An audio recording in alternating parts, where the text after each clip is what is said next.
talking about video games. Yeah!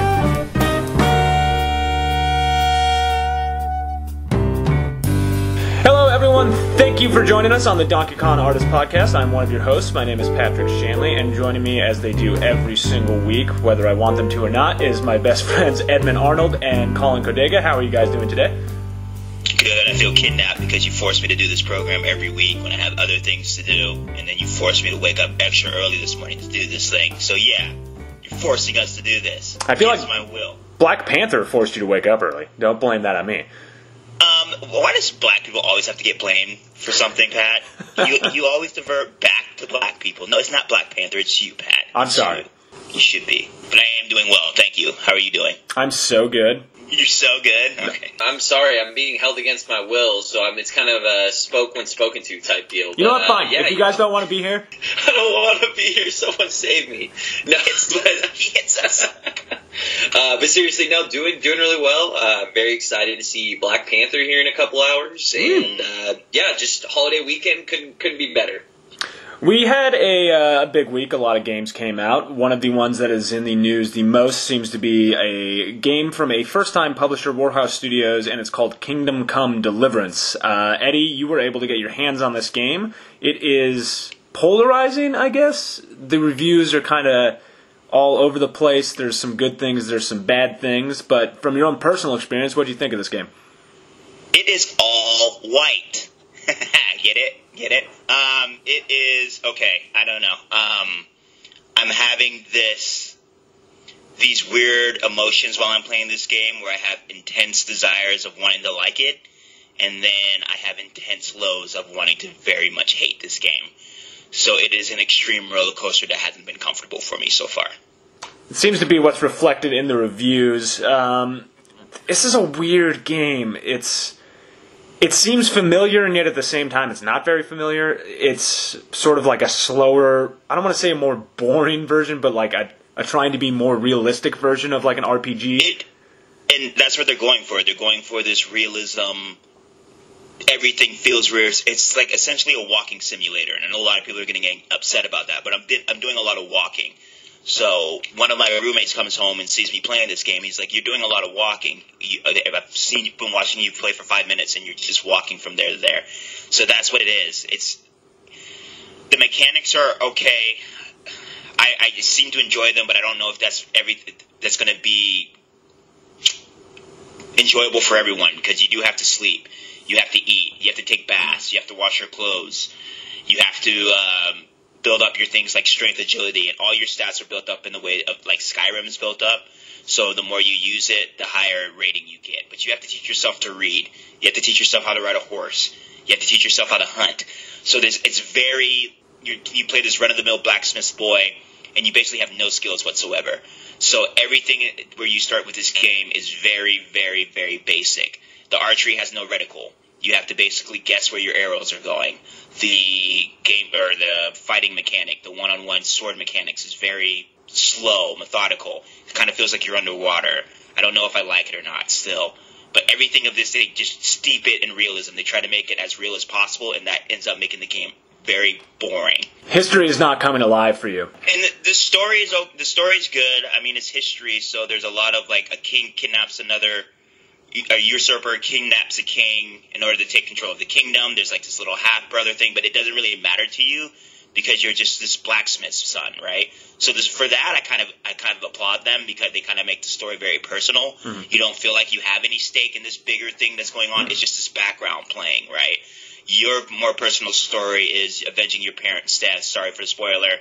You're going after these group of bandits that you've seen basically grave rob your old town that was ravaged or whatever. That's basically the gameplay or the main story loop. So that's your story, but then you're hearing about everything that's going on in the Czech Republic at the time, and it's interesting, but it's boring. It sounds like if PBS made Skyrim. That's exactly what it is, and they do a good job at that. I mean, the codexes explain everything. everything. I mean, it explains what the woman of the time are doing. It explains, like, servitude back. So, I mean, it has everything, and it's very easy to read. It's very easy to digest. So in that regard, if you like history, go ahead and pick this up. But just notice you're playing a history game. Right. And I don't even know if we have a lot of history games, but it's a history game.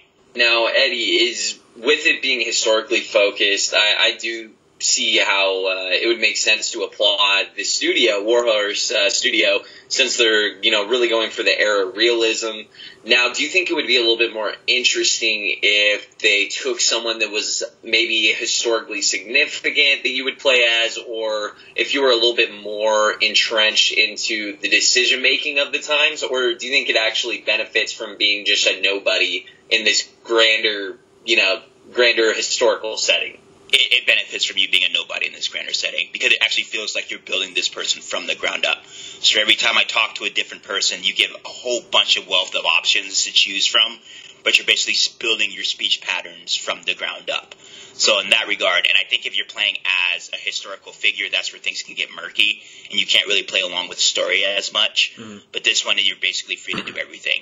And I think a lot of times where games mess up, it's where you're playing this historical figure, and you really feel like you're having to stop the world from ending. This game feels personal. The story feels personal. And I like that. I like that more so than playing as, like, someone who is, like, needs to work in tandem with the other group of people in order to bring down Julius Caesar. Like, this seems like I'm never going to meet the king, right? I'm never going to have any type of... at least I know right now. And if he stays with this historical realism like he's saying, I hope this doesn't happen. That's an interesting take because it's like video games really focus on being the chosen one, being like the person to come in and actually like change historical events, or you have at least your footprint on it. So that is an interesting approach about being like, hey, you're nobody. You're and which is, it ties into the realism. Right. Yeah, it does. In their own words, because we were lucky enough to get an email interview with some of the developers on Warhorse Studios. This is what they said in regards to what we're talking about right now, is that it might be true we stripped away a lot of the established RPG helping wheels, speaking of heretical and other things like that, but we focused even more on the R in RPG. Role-playing is an important factor in KCD, that's Kingdom Come Deliverance for those in the know, as your decisions matter and can change the outcome of quests. Will a wide range of gamers like it? I don't know, but we certainly try to deliver a buffet of different features and elements in KCD that offer not only a high replay value, but we also allow you to shape the game to your needs.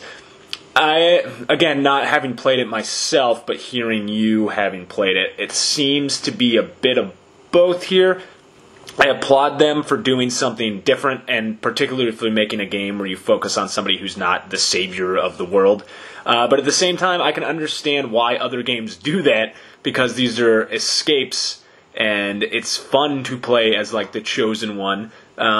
So, I mean, the question just comes down to execution, and it seems like they executed some things and then not other things as well. I don't know, man. I don't even know if you can say they executed some things, because this thing is a technical nightmare. The pop-in issues are crazy.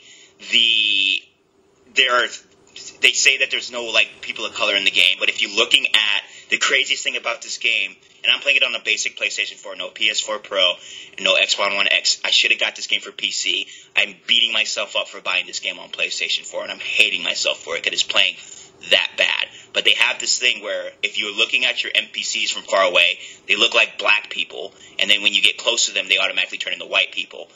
Their clothes will change if you come in close, so far away they'll look like they're wearing pajamas, and then if you come in closer, their clothes will automatically change. This game is broken. I've had multiple instances where guards were molded together, so two guards were one person walking in tandem with each other.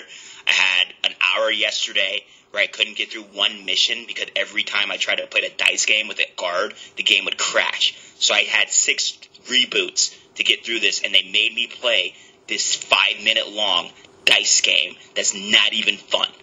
So if you're going to steep your game in realism and you're going to steep your game in all these cool gameplay mechanics, make sure you're going to release a game that's functioning. I mean, is it fun? That's the main question I have. It feels like one of those games, and I'm not... it feels like one of those games that you had to play when you were in high school, but it was like one of those learning games. You know, like on the school computer. It It's fun at times. So yesterday I had an instance where, God, there's this mission where, you see, this is why this game is such an enigma to me, because I'm struggling to find out instances where I had fun with this game. There's this mission where you have to go on a hunt, right? And there's this high noble guy who treats you like garbage in this game. So he takes you out on a hunt, which is very real. He's on a horse, you're following behind them, and you guys are talking about where you come from. And then you guys split up, and then you have to bag 10 hares. So I'm spending most of my time going through this woods looking for these hares, and that, to me, it felt real. It felt like I was actually on a hunt. It felt like something from Game of Thrones that I watched on television, where we made this long trek out somewhere. We set up camp, and I went out and we hunted these hares. The arrow mechanic is a little hard to get used to, but it's fun. That was fun to me. And then he ends up getting kidnapped. You have to save him. You have to fight off 2 guards. That was fun. I had fun with that. But then there's these other instances where I can't get through a mission because the thing is broken. Or I can't find a character because they say the character is going to be there at 2 p.m. Because this is what this game does a lot. They give you timetables. Meet this character at 3 p.m. Meet this character at dawn. And they never show up. So I'm sitting there and I'm doing the wait for an hour and then doing the wait for another hour. And they never show up. What is more realistic than that? I don't know. I'm telling you. So there's good things in this game, but it's a technical nightmare, and I had not played a game this broken since Skyrim when it first came out, and even that was fun. Do people tell you that they're going to be there in 5 minutes, but they're really 20 minutes away? No, it's more like a meet this character at dawn, you go there at dawn, and then you're waiting like 3, and then they show up at like noon, and then the mission starts. Jeez. So it's things like that, and I've read on Twitter that not everyone's having these issues. It might just be a base PS4, base Xbox One, but don't punish me for having a base PlayStation 4 is what I'm saying. Don't punish me for making the decision to buy this game on PS4 rather than PC. That's insane to me. And another thing, the lock picking mechanic is insane in this game. And if you want to and so much of this game is based off of lock picking in the beginning that this mechanic doesn't even work to the point where they have to go back and fix it, and they're going to release a patch next week. So these are the things that are infuriating about this game, and it makes it hard for me to say for anyone to go pick it up. It kind of goes back to a lot of things that we say in the past, where like if your game isn't ready, just wait. Like we can wait extra weeks if it means we're going to get a finished game by the time it comes out. What I'd like to do a little bit, just to let them speak, I wish we could have had them live to ask these questions directly to them, but so you can respond to some of the things that they said, and I want to focus on the realism and the historical accuracy because that seems to be what they're selling the entire game on. So again, this is Warhorse Studios saying, first and foremost, we want to tell an intriguing story that immerses you into medieval Europe. Realism and historical accuracy is just the spice that we add, while it still remains just a game. We hired a full-time historian, consulted universities and museums, studied manuscripts to work together with sword fighters, bow shooters, and reenactors just to create a medieval experience to the best of our knowledge. Does it accomplish that? Can I ask a question because I don't know medieval Europe that much? Yes, as the resident expert on medieval Europe. And this is a very sarcastic question. It's going to come off very catty, but was English the predominantly used language back in medieval Europe? Because everyone's speaking English in this game, and if you're going to have a game that's steeped in historical reality, don't you think some of the people should be speaking, what was the predominant language back then? Where are you? I mean, you're in the Czech Republic in this game, right? You're in the Czech Republic, yeah. Should not everyone's be speaking speaking Czech? English, and most of the NPCs have an English accent, or an American accent. So it's like English with an American accent? Most of the NPCs do. That's bizarre. And if you're going to steep your game in historical reality, then you better go all the way, is what I'm saying. They went halfway. So every person in this game should not be speaking English, in my opinion. And I don't know if they didn't want people reading while they're playing such a boring game. I don't know what the decision was behind that, but that's just where I'm coming from. If you're going to steep your game into this, you better go 100%. It seems like there's a lot of similarities to Skyrim too, between like lock picking and conversation trees. It really seems like I'm trying to pick like not mean things, but it seems like a boring version of Skyrim. It is. They took everything that made Skyrim interesting and then put it in this game. And I would be a little bit more lenient on this game if some of the gameplay mechanics that they were doing were like monumental or life changing or wow, I've never seen that before. I've seen all this in other games before. I've seen everything in this game in other games before. But guess what? Those games worked when they came out. When speaking of Skyrim, one of my favorite parts of Skyrim is wandering around and talking to random NPCs and kind of hearing their snarky comments, or they'll say something just insanely rude or just super funny. You'll overhear people talking. How is the interacting with just random NPCs? I mean, is there a lot of variation in conversation and comments, or is it kind of just flatline, the same kind of cookie cutter for all the random characters that aren't really involved with the story? Oh, they kill Skyrim in that regard. Every NPC has something different to say. It encourages you to speak to every NPC because that raises your speech craft. The things they do around conversation and the things they do around speaking is actually really good. And in the interview, Pat asked, and I'm just going to go back to the interview real quick, what can players look forward to when the game releases that we haven't seen in trailers yet? And he responds, we emphasize the role-playing aspect in your personal decision-making a lot. Most likely there won't be any new things that we've talked about on our YouTube channel, but surely many people will be surprised that Kingdom Come Deliverance really doesn't grab your hand and drag you through the game. Sometimes you need to use your brain because we only tell you the most obvious ways for how you can solve questions. There might be other ways to solve them, and it's up to you to find out. So in that regard, yes, sometimes you can talk to NPCs to find other ways around quests to solve them. Sometimes they react differently to what you say to them. So in that regard, I feel like they built a good world where every NPC is different and every NPC has something different to say. So I applaud them for that. But again, when I go and talk to someone and then they're like, it's the popping issues. And I can't stand the popping issues is when I talk to someone and then all of a sudden their hair populates on their head, right? Or their complete outfit changes. Oh, and another thing. So this game really, I'm sorry, I'm complaining a lot about this game, but I just have to get this out. This game emphasizes you to talk to people, right? And like I said, I'm playing on a PlayStation 4. You have to load every time you go into a conversation. There's a 5 to 6 second loading screen. Sometimes it goes up to 10. Every single time you go into a conversation. I want you to think about that. Every time you talk to an NPC in Skyrim, it goes into a 6 to 7 loading screen. That's like if every time I tried to talk to somebody in real life, I had to sneeze right before I started the conversation. That's what it is. So every time I go in and to talk to someone, I'm rubbing my temples because I'm getting so annoyed. And that is insane. Yeah, that is insane to me. That is particularly bad for a role-playing game because the entire point of the game is exploration and talking to NPCs that you're interacting with. And if it's a 6 second load time every time, it's going to discourage you from talking to those people. Absolutely. And it's... So you see what I'm saying with this roller coaster thing? Like, the NPCs, there's so many of them to talk to, and they're so interesting, and they build out this world, but every time you talk to them, you have to load.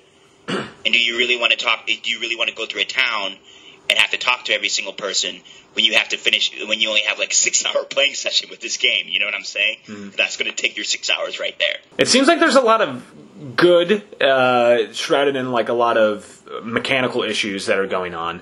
Obviously, it's going to be a title that only appeals to certain people as opposed to other people just based on the subject matter itself and the way the game is presented, stripping away a lot of the traditional things from this genre of video games. All that being said, knowing that this is the first game that Warhorse Studios is releasing, is this a studio that you would follow in the future having played this? I think so. The foundation's there for me to be interested to maybe purchase another game by them. We'll see what they'll do with the updates with this game. I don't know, maybe in 6 months this game might be a fully functional game. We saw a lot of people were comparing this game to The Witcher. Don't do that. A lot of people were comparing this game to like Skyrim with all the bugs that they have. Don't do that, because this game is... Skyrim and Witcher are... I don't think they can be compared to this game, because this game doesn't have anything that Skyrim and Witcher had going for them. This game is just another one of these open world survival RPGs that is trying to base himself in realism. That's what their stake is, realism, realism, realism. And that, in terms kind of makes the game a little boring. I like games like this, though. Don't get me wrong. I love games like this. Would I recommend this type of game to other people? No. This is why I would probably stick with it. If I were to recommend you to get it, I would wait a year, 6 months to a year, wait for all the patches to come out, and definitely buy it on sale. Do not spend the full price on this game. Well, and it strikes me as a game where it's almost like going to kind of go into the audience of like the Eves Online. It's just people that want to actually go and immerse themselves in like live a second life in an era that they can't even fathom living in real life right now. I mean, I guess you can go to medieval festivals, you can go LARPing, you can do stuff like that, but it's a way to immerse yourself in that historical era, and you kind of want to live there. Now, for myself, I would prefer a Skyrim experience, even if it is buggy. I'd prefer that because it's like, okay, I got 3 hours of game. I want to go fight some dragons. I want to do something ridiculous, and it's just addictive and fun. I'm not really looking for that experience to go immerse myself in a historical setting and be a piece of a larger kind of historical society. So I totally get it will appeal to a very niche audience. So I'm sure it's going to have a very big cult following, but I don't think the masses are really going to really adopt this type of gameplay. I don't know. It's how much did it sell the first weekend? I think it sold, or the first week, it sold real well. It did sell well, yeah. I think over 500,000 copies were sold. Let me verify that. That's more than niche, yeah. And I think people are kind of clamoring for this. And Pat, I don't think I really addressed your question. Yeah, I would play more games by them. I'd be interested to see where they go from here. And it's a small studio. I have to say, it's an accomplishment to put out a game that big. The game is huge, and I understand that when you put out a game that big, there's going to be a lot of issues with it. Mm-hmm. But, man, it's hard. I'm going to treat you like a AAA game. I would say the same thing about EA if they release a game like this, so this just comes with the territory. Yeah, I think that's fair. And, yeah, it hit 500,000 sales in 2 days, which is pretty big. For a game like this, is a pretty big accomplishment. Yeah, and I think it's number one on Steam. It's been number one on Steam all week. Sorry, Collin. Oh, no, that's fine. I'm just saying I'm definitely looking forward to following kind of what the sales look like week 2, week 3, week 4, and then how many, even though I doubt they're going to release this information, about how many concurrent players, how many active players are actually sticking with this with the bugs. Are people going to set it aside and come back to it in 6 months? Or, since it's been selling so well on Steam, the number one thing I hear about Steam all day is people buy games and they never play them because there's so many games on Steam and people's backlog's crazy. So is this game going to just get buried?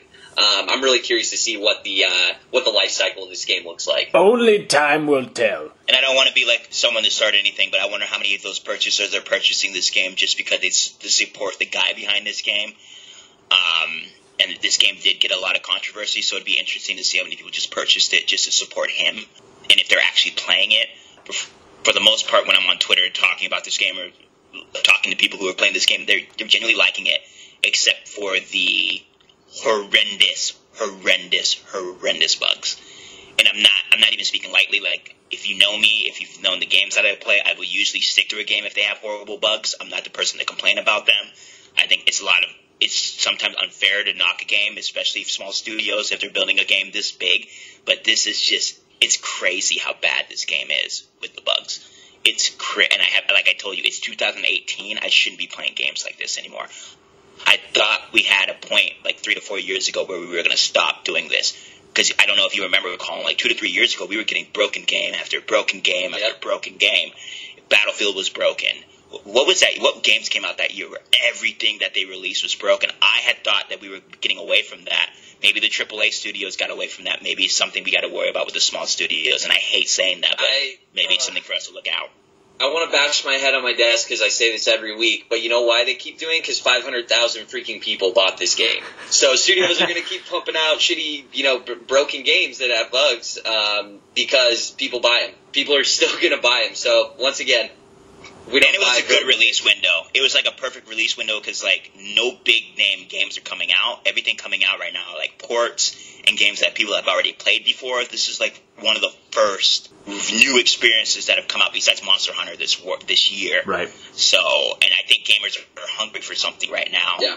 So maybe studios need to look and start releasing games around the January or February and maybe not stop this dead time that you guys always give us during this time. To call that out just for the January window, Dying Light a few years ago got moved to the January release slot, I don't think that game would have had such a big following if it came out during the holiday season and got lost in the mix. So I think we're seeing a lot more publishers push to have the post-holiday release so it can get its own kind of window. I think that's what made Monster Hunter such a success. Not only it's an amazing game, but coming out in January when other games weren't coming. Think about if they would have thrown Monster Hunter out with Assassin's Creed, Wolfenstein, all those games coming out during the holiday season may have been buried with the Western audience. Right. Absolutely. It's smart business.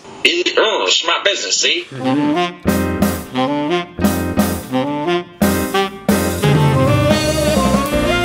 All right, joining me now is the creator and art director at DPad Studios for Owlboy, Simon Stafsnes Anderson. First off, thank you very much for joining me. This is very nice of you since we are on very different time zones at the moment. Oh, yeah, by all means. I think it's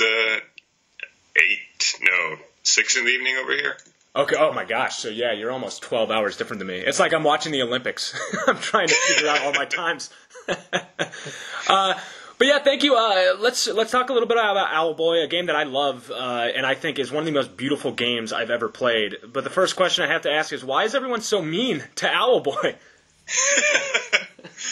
Well, it's sort of an interesting transition that we got from that one, because we wanted to make a game where the main protagonist was not sort of your standard hero. The idea is that you're not really that special, and that sort of permeates everything that goes throughout the rest of the story.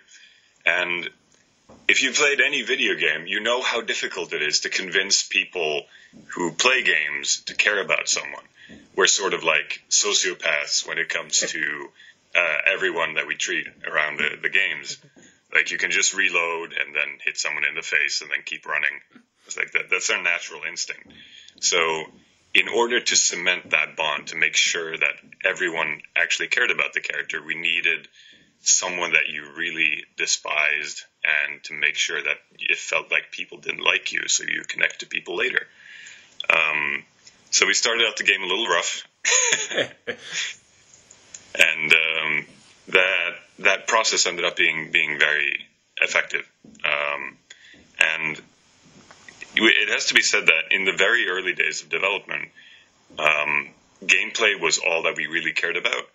So it took about halfway through development until we figured out what sort of the red thread that connected the entire story was.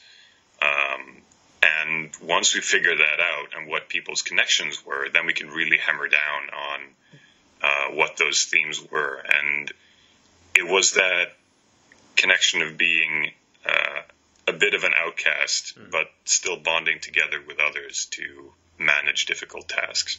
That's one of the things I love so much about the game, is that there's a lot of humor. There's also just a lot of heart, and like you said, you connect so early on with Owlboy, and then later on, it becomes a component of the game, is that connection and working with others, especially because you start off feeling so ostracized. So I think that does come across in the gameplay. This game was originally released on Steam, correct, for PC users? Yeah, that is correct. Wonderful. Well, we did have like our own little version that you could download right before the Steam version out, but we don't talk about that much. It's the forgotten stepchild. But now it's going to reach a much larger audience, hopefully, moving to the Switch. What was the decision behind that? Were you approached by Nintendo? Did you guys pitch this to Nintendo? How did this come about? Well, we'd all grown up with Nintendo as kids. The sort of the ironic thing, we were doing an interview about the release of Owlboy. When was it? I think it was on the day they revealed the Switch. Mm-hmm. So we were doing this as sort of a podcast thing, and we didn't realize that we were stepping into the Nintendo Direct at that point. So we just did it live and got a reaction for the reveal of the Switch. And as we were sitting there, we were just like, this would fit pretty well. It seemed to match all the controller types, and it had the correct button layout for it. And so we immediately started to scramble as to, how can we get it on this thing? And of course, we looked at all the different consoles because we want as many people to play it. We've had requests from every which way direction, but it seemed like pretty much everyone was very accommodating to have the game on their system. So Switch just seemed like a natural fit for us. Do things change when you switch? I would imagine, obviously, you have to map it to a different controller, but is there anything we can expect that's different in the Switch version than previous iterations of the game? Not as of current date. So we were considering a good few things that we wanted to add to it. But the longer we looked at it, the more we thought, we've been doing this for literally 10 years straight now. Might be better if we just make this as good of a version as we can rather than this extra expensive thing. But in terms of porting something over, the game natively runs on a language, on an engine that we made ourselves, which is not easy to port over, unfortunately. When you've been working on something for this long, it's you get a bit of junk code in there and that kind of thing. So just getting this thing to work in the first place was a massive challenge. So, it took 10 years to make the game. How long did it take to port it over to the Switch? Oh, I think we've been working on this for a little over a year now. Okay, so a bit of a quicker process. Yes. You mentioned it yourself. This game, it feels like a Nintendo game, at least to me, growing up when I did and playing the old 16-bit Super Nintendo games. This is a good fit, I feel, for Nintendo. Did you take inspirations from specific games for the art style of this game? Because, like I said, this is such a beautiful game. It's what everyone says right off the bat about this game. So, what were your art inspirations for this? Oh, that's a lot. So I've always been like a massive fan of the Zelda and Mega Man games. Yes. I think Mega Man 3 was one of the first games that I really sat down and played forever. And I think Link's Awakening was the first game I ever bought with my own money. So it was, you can see a lot from that in there. The character designs, for example. Wind Waker taught me that the most important thing is to have very recognizable shapes for people.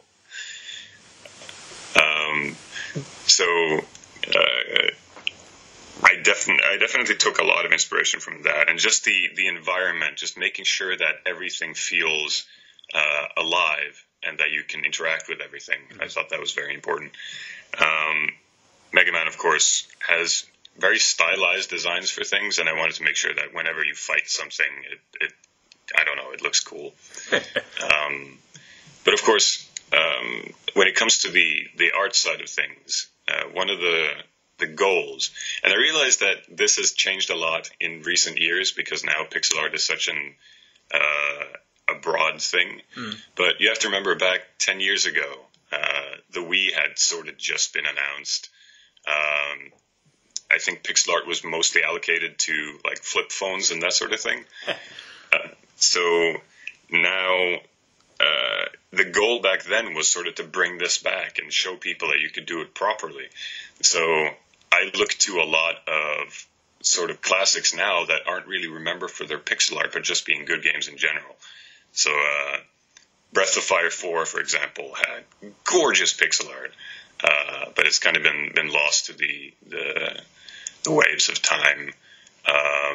Even the old Capcom arcade games had fantastic art in them.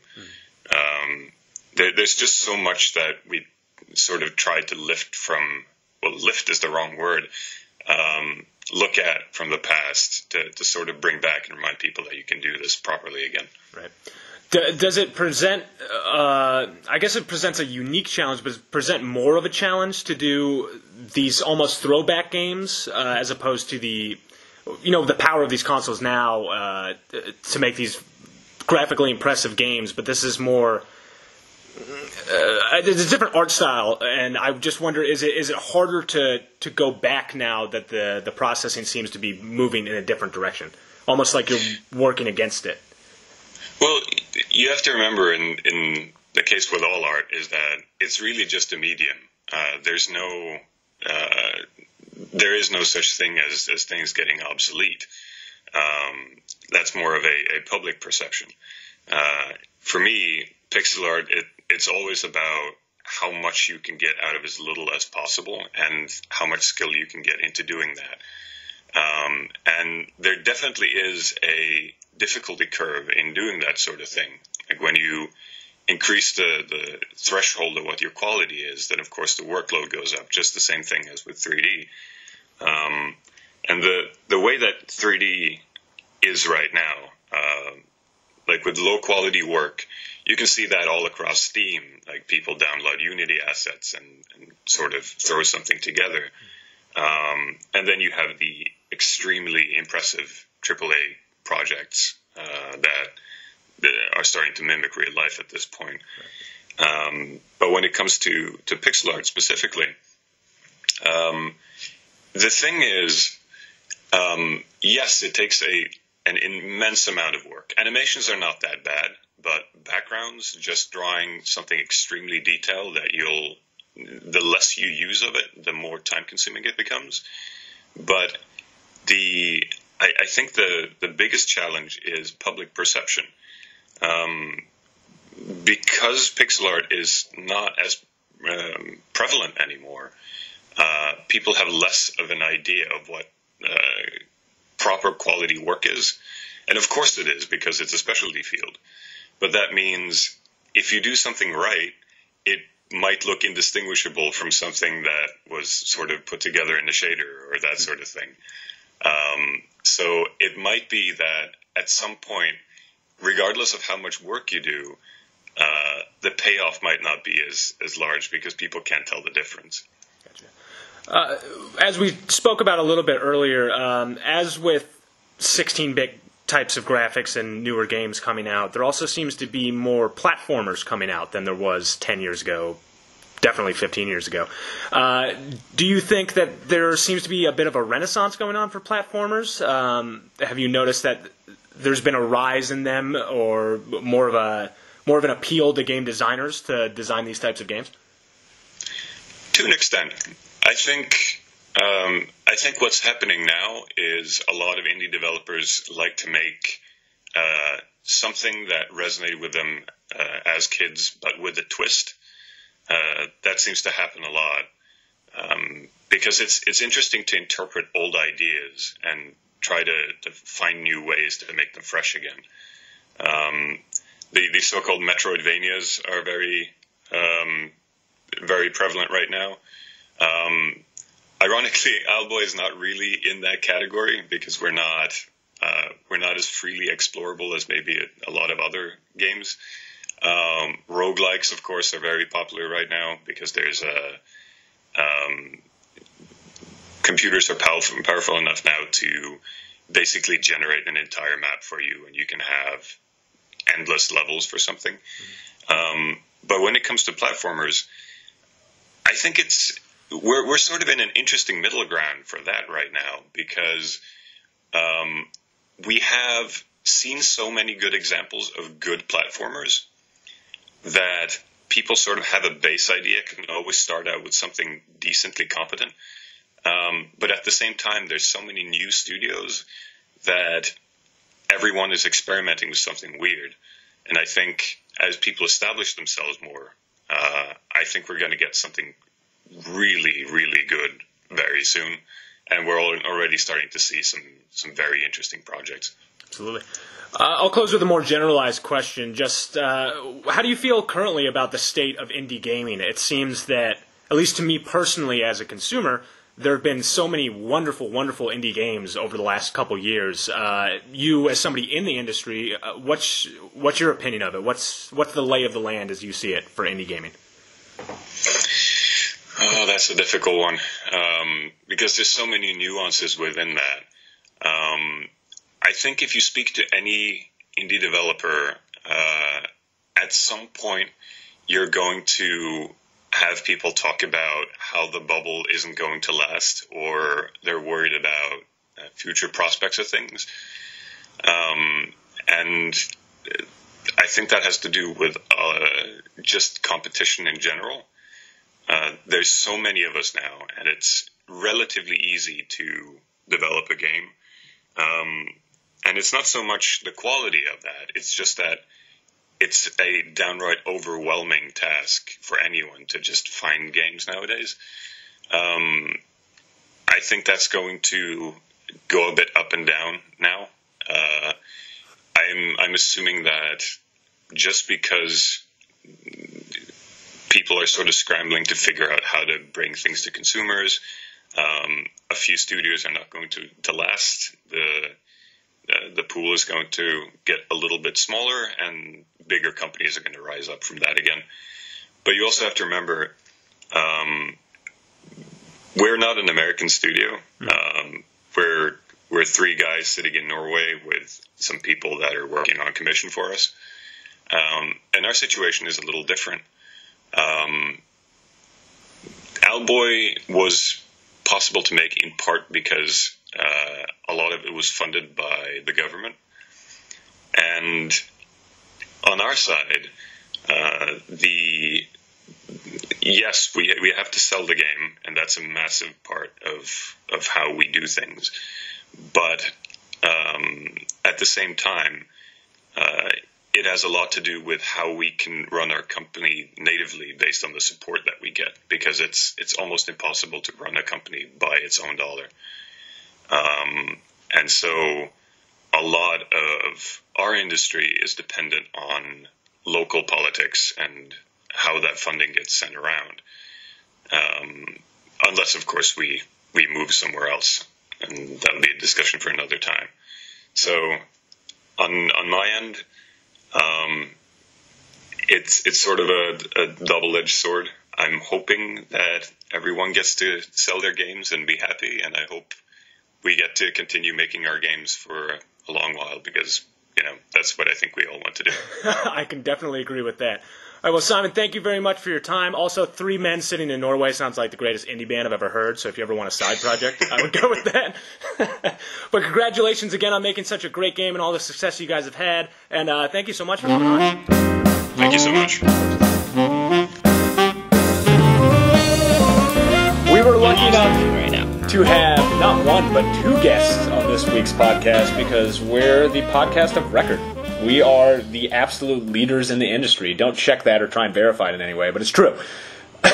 Our other guest this week was the creator and the art designer of Owlboy, which is a game that I think we will be a little bit more in agreement on. We had Simon Stafsnes Anderson on the game. I apologize, Simon, if I have destroyed your name. I probably did. I'm so sorry. Anyway, Simon came on to talk about this game, which I love. I think this is a delightful game. It came out a year ago on Steam, and now it is being ported to the Nintendo Switch, which is the version that I have played. I loved it. I know that both of you guys have played it as well. What are your thoughts on Owlboy? Yeah, I just recently picked it up for the Switch. I read that, they pushed back the PlayStation 4 release, but I was lucky enough to download it on Switch, and I am absolutely loving this game. It is such a really cool art style. It's actually a deeper story than I thought. There's definitely, I'm still pretty early in, but there's some themes I can tell where I think they're going to go some kind of different places in a little bit more mature story than I thought. There's a very interesting society with these owls and whatnot and characters in it. But the flying mechanic's amazing. They have the best flying mechanic in a platformer I've ever played with. I feel like flying's always kind of awkward in platformers. They nail it. Art style's amazing. The music is fantastic, and I'm literally every scene I go through, just looking at the background and the setting, it is gorgeous. I'm loving it. Looks great in the handheld. Looks great in console mode. It's the ideal perfect Switch game. I played it on my entire hour commute yesterday, and I'm loving it. And it's really the verticality. I played it on Steam back in 2016. It was my top 3 games of the year that year, I believe. I was absolutely enamored by this game when it came out. I've never played anything like that before. I love the mechanic around. It was kind of like a Metrovania, but without being a Metrovania, with the upgrades you could get. So picking up different characters, and they would have different guns or different types of abilities for you to use in order to progress through the levels. It was ingenious. It was something I've never seen before, and absolutely loved it, and I'm so glad that you guys get to play it, because it was one of those games that I was so nervous that only PC people would be able to play. So I'm just so happy that everyone gets their hands on this. And I was so down on Kingdom Come Deliverance. I'm the complete opposite of Owlboy. Owlboy nails everything, and just calling that story gets so much better. It starts off so good, but your eyes are going to be like, what, by the end of it, because the things that they do with that story is simply remarkable. Owlboy, I just buy it 2 times, 3 times, just buy it. This game, within the first, 35 seconds of the game with the story, made me laugh so loud that I had to set down the controller real fast because of how unexpected the way they treat their main character was. Mm-hmm. They're mean to Otis. I was going to say, it's very interesting. I was not expecting, the protagonist to have, he's basically bullied, and he's treated wrong, and you run into other characters pretty early on that are kind of cast aside and not treated well also, and you kind of team up with them, and I can really tell that there's some more mature themes that I think they can hit on in this game, which you typically don't get in a platformer with this sort of 2D art style, but oh man, I'm blown away with this game. I'm absolutely loving it. It's the only thing that's been able to take me away from Monster Hunter, and I'm actually, when I sit down to game, I've been selecting Owlboy to play over the past few days when I've been so hooked on Monster Hunter. So that says a lot. So DPad Studios, they know what they're doing, and if you have a Switch, this is the reason to get a Switch. These awesome Steam games that are now going to be ported, they're going to the Switch, and just having this game on a Switch, I feel like you're getting good use out of that thing. Also, there's fantastic Nintendo first-party games, but right.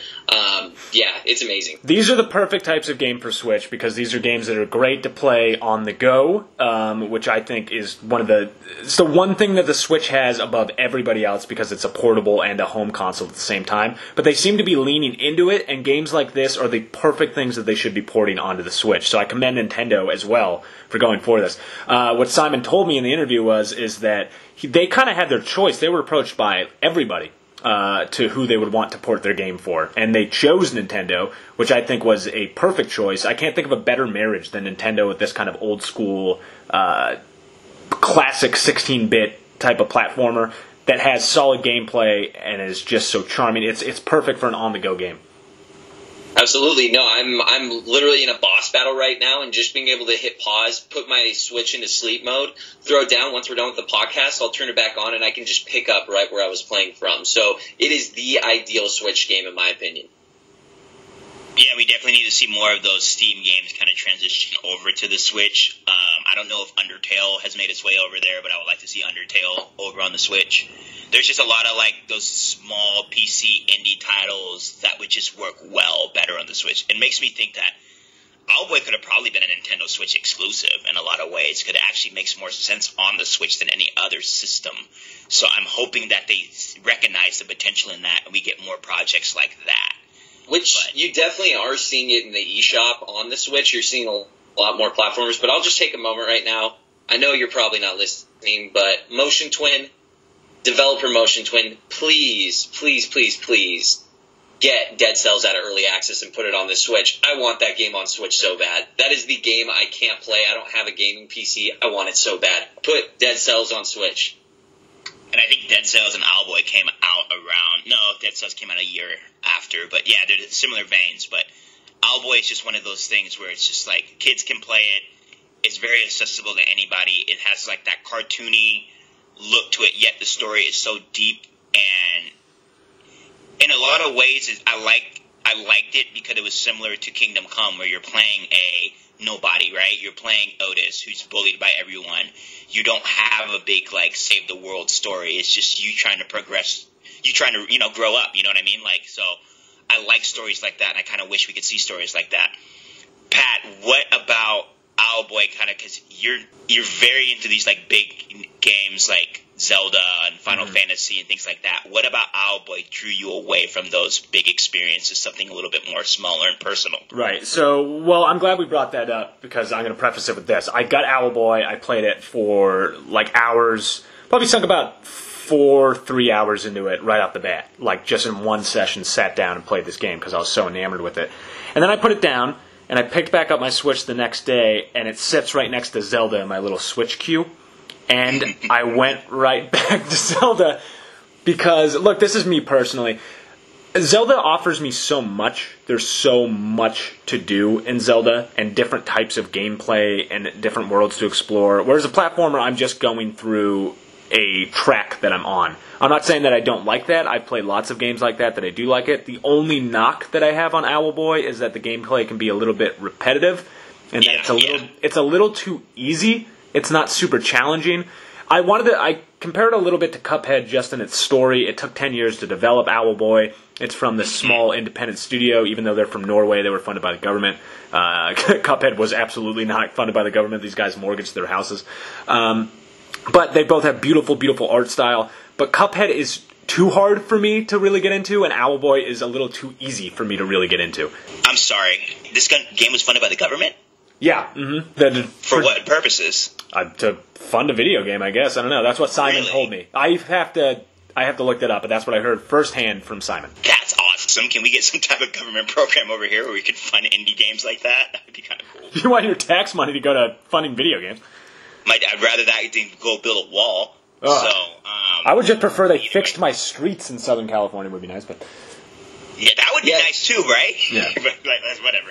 Keep going. And Pat, what country is DPad Studio? Where are they located out of? They are Norwegian. Norwegian, okay. Yeah, they got that oil money. That's why, dude. They pay everyone like a tax stipend just for living there. So that's probably why the government's able to fund stuff like that, because they are oil rich. It's a much smaller country too. I mean. No, it's not. And if you heard it here first, if you want to start a game studio, move to Norway. You might get it paid for by the government over there. Yeah, that's kind of my takeaway from all of this. And then if you're also hearing this, go listen to our last podcast where we explain to you why you should make your own video game and stop complaining. Nice Lincoln stuff. There we go. Oh, and also on top of that, you may want to get good at making video games. Yeah, because that kind of probably helps too. I don't think they'll just give a blank check like, oh, hey, go to the video game office and here's a blank check to make a game. See? Nah, that's secondary. I say just go for it. Whatever. Nah, just go for it. Just move. Pack up everything. Move. Sell all your items and go make a video game in Norway. It's 100% foolproof. You heard it here first. If you make one like Owlboy, I have all your support. Look, I liked this game. I did. I liked it quite a bit. I thought it was the most beautiful game I've seen in a very long time. It's just, I don't know. I feel like more and more, when I get into a game, I'm into a game, and I will sink hundreds of hours into it. I am so far into Zelda, it's almost embarrassing. Like, I'm 100%ing Zelda. I'm nearing 100% completion on Zelda. So you got the Master Sword? Oh, I got the Master Sword 100 hours ago. Did you do so you got all the pictures and everything? You found all the memories and everything? Sure did. Oh, wow, Pat. Oh, wow. I think that also goes into the way kind of you're wired to play video games, though. Like you said, you're willing to put 100 hours into games. Now, that's not to say that you're buying every single new game that comes out and sinking 100 hours into every single one of them. Yet people like Eddie and me, like, we are ones who will, the new hot game that comes out each week, we may pull the trigger on it. And maybe we put some hours into it. But, the way you approach video games allows you to do that, and I get kind of jealous sometimes. I'm like, why am I buying some of these games when I should just sink 100 hours into Zelda? Like, what am I doing? Right. Well, no, you have 60 hours in a Monster Hunter. I have 80 hours in a Monster Hunter. So it just depends on the game. That's true. And there's a lot of games that really can't particularly hook you and I, Collin, because we're so used to like high quality games. So like, Pat's not, because Pat likes bad games. Well, Pat has like bad dare games. you? But Pat likes these like story heavy. That's why I asked, like, what about? Because he texted me early on Monday, like, man, Owlboy's amazing, and I'm like, that's surprising to me, because the only other small project I think you've ever really liked that I've heard you say, and I could be wrong, was Super Meat Boy. I love Super Meat Boy. You love these like big projects, and I think that's why you work at Hollywood, because you like that type of entertainment. I have a question I keep asking questions, but we're talking about like Otis, and we're talking about Henry, that's the main character of Kingdom Come Deliverance, and how they're just like these nobodies, right? And they're kind of like, the story's real personal around them. Could we see this type of thing with Hollywood movies? Because, you see things, for example, and this is a bad example, I might get yelled at for it. How dare you? The Last Jedi, when spoilers if you haven't seen The Last Jedi yet, it's coming up. Rey's parentage comes up, and she's basically a nobody, and people were enraged by that. And we see a lot of these movies where the main character is the chosen one, like you said earlier, Pat.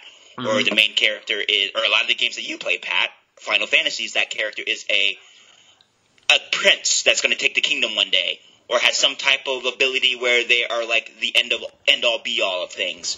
Do you think that we could get to a point where we could see more stories where the main character is a nobody? Is a no one, and more personal stories. Yeah, how does that work? I love stuff like that. I think the reason why I personally am upset about The Last Jedi and what they did with Rey's parentage is because you are the ones who built it up into being a big deal. I don't care what Rey's parents are. It doesn't matter to me. But if you're going to spend an entire movie beforehand saying it's an important part of her character, just to be like, oh no, it doesn't matter. Or like this guy Snoke, who's supposed to be this big, humongous main bad guy, and be like, oh no, it doesn't matter. You're the ones who put that out there in the first place. That's true. Maybe that's a bad example. I'm trying to think of like another example. So like for like Frodo. Was Frodo a nobody? Was Frodo No, he's related to Bilbo Baggins. Oh, okay. So he has like some type of royal lineage, right? Or not royal lineage. No, he does not. And this is, lineage. I'm so glad you brought up Lord of the Rings, because A, I'm reading Lord of the Rings right now, and B, I think it's my favorite story of all time because of that theme. The theme of Lord of the Rings is that the most unassuming creatures in the entirety of Middle-earth are the ones who save all of us. They are the bravest, they are the only people who could carry the One Ring, and that's the most beautiful part of that story to me, is that anyone can be a hero even though they're afraid the entire time while they're doing it. That's what Frodo is. Frodo is not Aragorn. He is not like the Chosen One. He is not some big master warrior. He's a scared little hobbit who's like 3 feet tall, and he topples the evil empire. That's what I love about that story. And that answers my question, kind of like, why are we not seeing a lot more of those type of stories told in Hollywood or video games? Why are we getting a lot of these Chosen One type stories? Because it's would these types of games be the shift of it, in my opinion? I hope so. I would say, look, think about it from a storytelling perspective. It's much easier to tell a story where your character... Everyone can connect to somebody who feels like a little bit ostracized, but everyone who does feel ostracized wants to feel like they're very important later on in life. It's much harder to tell a story where somebody, nothing about them made them great, they were just great on their own, based on what they did. Somebody like Frodo, as opposed to somebody like Luke Skywalker, who it's like, oh, it actually turns out you're like this chosen Jedi who's actually better than everybody else. That is a much easier story to tell, and it's almost kind of lazy writing. No, it's lazy, and also I think it's a safer route because people identify, even though it's kind of incorrectly. I think most people in an audience are going to identify with someone being the chosen one because most people assume that they will achieve greatness, or that they are the. Maybe they don't think it all the time, but it's kind of like, oh, I'm the center of the universe. I'm the chosen one. And people kind of, like I said, it's lazy. It's easy for people to identify in a weird way, even though it's not true. I think audiences kind of identify with that story mold as well, and it's comfortable, and it's easy, and it's what people know already. So I think it's when you're making a big Hollywood blockbuster, it's a lot easier to sell a studio on a script where it's like, you know, you don't have to try as hard. Well, just look at pictures on Facebook and Instagram. You know, people, now that we're getting a little bit older, people show photos of their kids, and I know they're telling their babies and their toddlers, you're the most special person in the world. Like, we are told a high percentage of society in the U.S. is told by their family from a young age, you're special, you're special, you're special. And then you go out on your own, and you realize, like, oh crap, I'm not that special. Right. I'm just a number. It's like Chris Rock's Tambourine special. He says that's the problem with society right now, is that we're telling all of our kids that they're special. And he says he took his daughter to a vice principal or orientation, and this vice principal is telling the kids that everyone can be whatever they want. And Chris Rock's like, I looked around the room and I saw about half the room was welders. So it's like, we need to stop. We need to temper our expectations for our children. And this is someone who works with kids. It's like a lot of kids come in and they want to be business owners, right? A lot of these kids aren't going to be business owners. They just don't have the means to be a business owner. They don't have the capital to be a business owner. They could do it maybe, but they want to do it now. So it's just like tempering these expectations for the youth and let them know that they can attain a lot of things, but it's better to master things that you're good. And that's controversial in saying what I'm saying right now. It shouldn't be, because let me posit this, and I say this as the son of an electrician. What is wrong with being a welder is the better question. Is why are you only... My dad's a car salesman. Thank you, exactly. Why are you taking your self-worth on what your paycheck is going to be? Do you contribute to the world that you live in? Are you a good father? Are you a good person? Are you a good mother? Are you a good son, a good daughter? Are you good to people around you? That's what exceptionalism is. It doesn't mean that you're the CEO. you're speaking heaven to me right now. I'm a CTE teacher, so basically I teach career technical. Like, no, you can be a refrigerator installation person. They make like $40 an hour, so and you don't have a whole bunch of debt. So I'm not saying that there's anything wrong with being a welder. I actually encourage my kids to go in the welding programs rather than 4-year degrees. But I'm just saying, like, we need to temper the expectations for these youth. Not every kid is going to be an astronaut. Not every kid's going to be an actor. Not every kid is going to play in the goddamn NFL. We need to be realistic about what we're telling our children.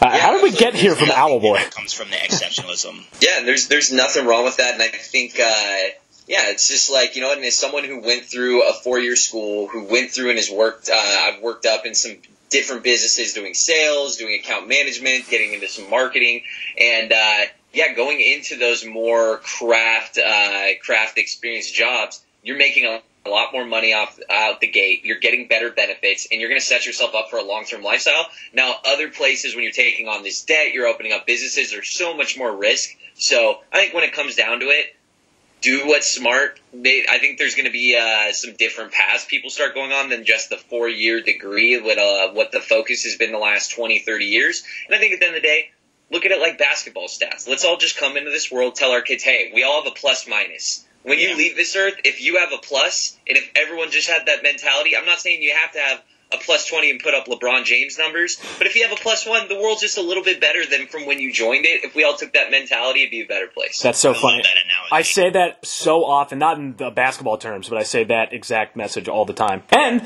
if that doesn't work, just move to Norway and make a video game. Just ride the coattail of the Norwegian government, baby. Yeah, and I really want to make it known that I'm not bashing on welders or anything like that, because I come from a blue-collar family, but I'm just saying, like, you know, we have options out there. Our kids have options. Not every kid is going to be a LeBron James. They can be a Bob who works 9 to 5, who's making a good, like, $50,000 to $60,000 a year. That's a good wage, man. Yeah, so, and if everybody was LeBron James, then LeBron James wouldn't be very special. Yeah, that's true.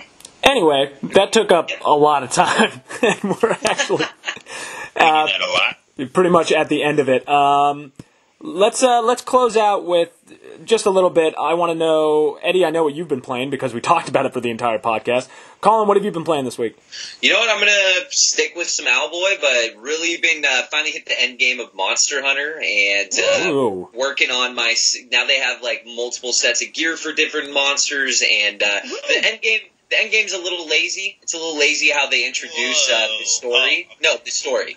How they're just like, oh, monsters are back. How did this happen? My favorite. I'm sorry for interrupting you. My favorite part about the end game is like you essentially finish the last mission, and then you go on to the next mission. They're like, well, you've been gone for a while. It's time for you to get back. It's like, no, I was just like gone for 5 seconds. Just going on to another mission. I just saved the world, but whatever. Yeah, it's pretty lazy, but it's so much fun. It's my go-to, like, after a long day of work, just being able to sit down, throw on some music, throw on a podcast, and play some Monster Hunter. It's great. So I'm loving that game. I'm going to keep playing it. It's going to be tough to beat this game for Game of the Year. That's all I'm going to say. They set the bar high in January, so we'll see when December hits, but good luck, other developers. Luckily, we got Red Dead. Or no, that got pushed to 2000. Is that 2019 now? No, it's October. 2018. October. There's still a chance, though, it may get pushed back, but there's some big shoes to fill with Monster Hunter. What are you playing right now, Pat? Not Zelda constantly all the time. All I play is Zelda. I'm sorry. It's like it's eaten my life. It's becoming a problem. I think I need to see a professional. A Zelda professional? I think you're okay. I think Zelda just has that hooks on people. You're just a little late again. Pat plays games late again. I just want to make sure it's good before I pick it up. Pat, just pop in the Game Shark, beat Ganon automatically, and just turn it off, and you're good to go. Deal. God, I miss Game Shark. Game Shark was garbage. Only way I could get Mewtwo. You guys are garbage. You guys are garbage people. Get out of here. We're not talking about Game Shark right Scrubs. now. You're scrubbing. Yeah, get out of here. Sorry, it's the only way I can fill my Pokedex, jerk. All right, thank you, everybody else, everybody except for Collin, because he's a cheater, for joining us yet again on the Donkey Kong Artist Podcast. We also have a website now. Woo! Yay! And a big shout out. Come follow us. We have bi-weekly, I don't know. We have people writing for us too. So come check out our new article about some rumors in the Star Wars EA universe. I'm not going to spoil it, but come over and read it. Lots of great stuff over on that website. And a huge shout out to our friend Craig Battori, who is just a wonderful human being all around, for designing our website and for doing a whole bunch of awesome stuff and for just being the cutest guy in the whole world. Yeah, cutest tech whiz ever. Really quick, I'd like to announce the winner of our Dragon Ball Fighter Z contest. Dun, Thank dun, you for dun. everyone listened, but Riley Brewer, you have won Dragon Ball Fighter Z, so please contact us at donkeykongartist@gmail.com with contact information so we can get you that game. Congratulations, Riley, and thank you for listening. Thank you very much, everybody. Find us on Twitter. Find us on donkeykongartist.com. We are on Gmail at donkeykongartist@gmail.com. Pretty much anywhere you can find someone on the internet, we are there. Go on Craigslist. Go on JDate. We're all over the place. Yeah, Tinder, Bumble, Hinge, come find us. Farmers only. Talking about video games. And also, please leave us a comment on our website. We will respond. We will read your comments on our next podcast. And thank you for your continued support and listening. We really appreciate you all out there. We love you. Thanks, everybody. We love you. Bye. Love you. Bye. I'm on my way to Black Panther. You will now call me Edwala.